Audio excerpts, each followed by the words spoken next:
You're watching EAC News. Thanks for joining us.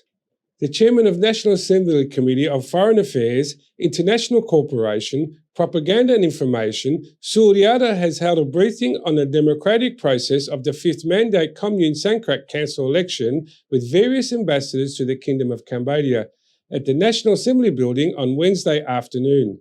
EAC News reporter Darshana Guchin has more.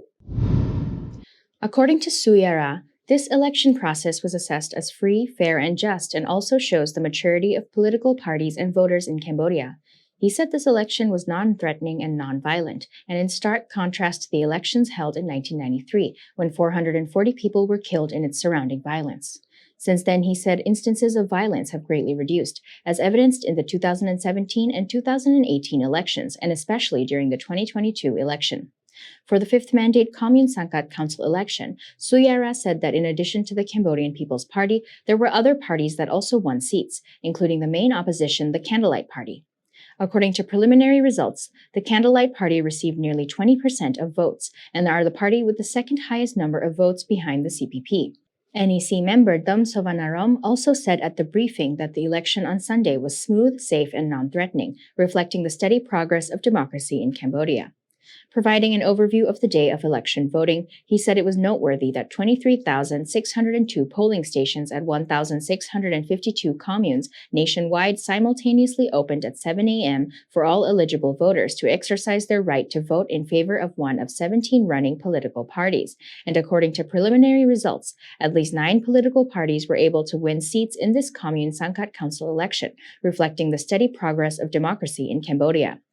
He further outlined how the 2022 election was conducted in 4 stages, including digitized voter registration, party and political candidate registration, the election campaign period, and finally the vote count.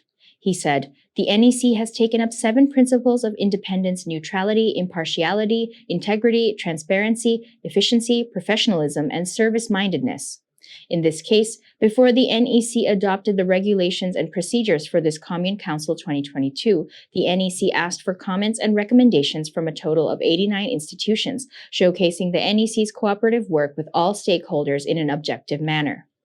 The briefing meeting was attended by members of the National Assembly, representatives and ambassadors to the Kingdom of Cambodia from 31 countries, representatives of international organizations, including the UNDP and the World Bank, as well as representatives from the Ministry of Foreign Affairs, Ministry of Interior, Ministry of Information, and the National Election Committee. The 5th Commune Sangkat Council election was held on Sunday, 5th June, with 17 parties competing for 11,622 Commune Sangkat seats nationwide from 1,652 communes. The preliminary results released by the NEC show that more than 7.3 million people went to vote for the election, equivalent to more than 80% of the 9.2 million registered voters. Darshana Guchin, EAC News.